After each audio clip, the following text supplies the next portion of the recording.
ফরিদপুরের সদরপুর উপজেলা যুবদলের আয়োজনে মঙ্গলবার বিকেল ৪টায় যুব সমাবেশ অনুষ্ঠিত হয়েছে।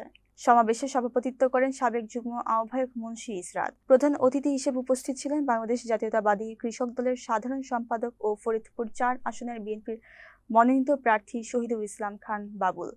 অনুষ্ঠানে মোল্লা ফয়সাল ও অ্যাডভোকেট মোহাম্মদ তুহিন মৃধা সঞ্চালনা করেন।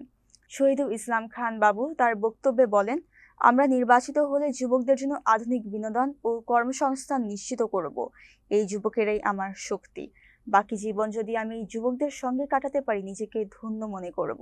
ফরিদপুর জেলা যুবদলের সাধারণ সম্পাদক মোহাম্মদ জাহাঙ্গীর হোসেন, সাংগঠনিক সম্পাদক শহীদুর রহমান শহীদ, ফরিদপুর জেলা যুবদলের সাধারণ সম্পাদক মোহাম্মদ জাহাঙ্গীর হোসেন, সাংগঠনিক সম্পাদক শাহিদুর রহমান শহীদ সহ অন্যান্য নেতৃবৃন্দ সমাবেশে উপস্থিত ছিলেন।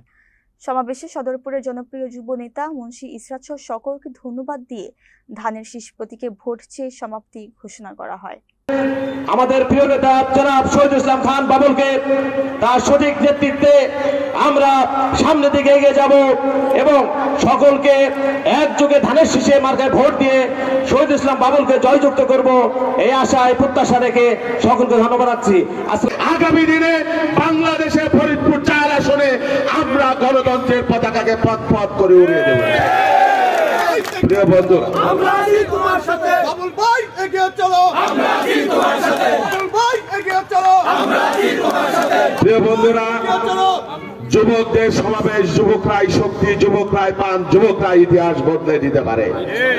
দুনিয়ার ইতিহাসে এই যুবকদেরকে, জেনজিদেরকে আর বোকা বানিয়ে রাখবার কোন সুযোগ দেওয়া হবে না। বাংলাদেশের যুব সমাজ জেগে উঠছে। আমি স্পষ্ট করে ঘোষণা দিচ্ছি, আমরা নির্বাচিত হতে পারলে এই সদরপুরের যুবকদের জন্য আধুনিক বিনোদনের সকল আয়োজন, সকল ব্যবস্থা আমরা করে দেব। যুবকদের কর্মসংস্থানের জন্য 17 বছর যারা ক্ষমতায় ছিল কিছুই করে নাই।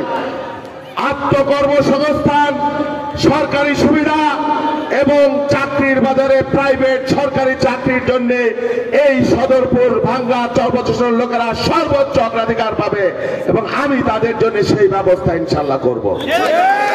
যুবকদের জন্য বক্তব্য, মাদকাসক্তি আজকে গ্রাম বাংলার ঘরে ঘরে সর্বনাশা অবস্থা। আপনাদেরকে বলবো, যুবকদেরকে বলবো, তোমরা মাদক থেকে 100 হাত দূরে থাকবে।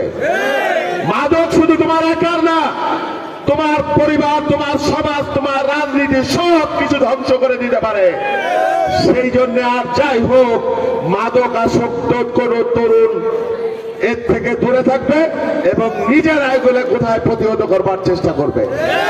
আমরা ক্ষমতায় আসলে ইনশাল্লাহ এই সদরপুরকে একটি মাদক মুক্ত যুব সমাজ উপহার দেওয়ার জন্য আমরা লড়াই করব।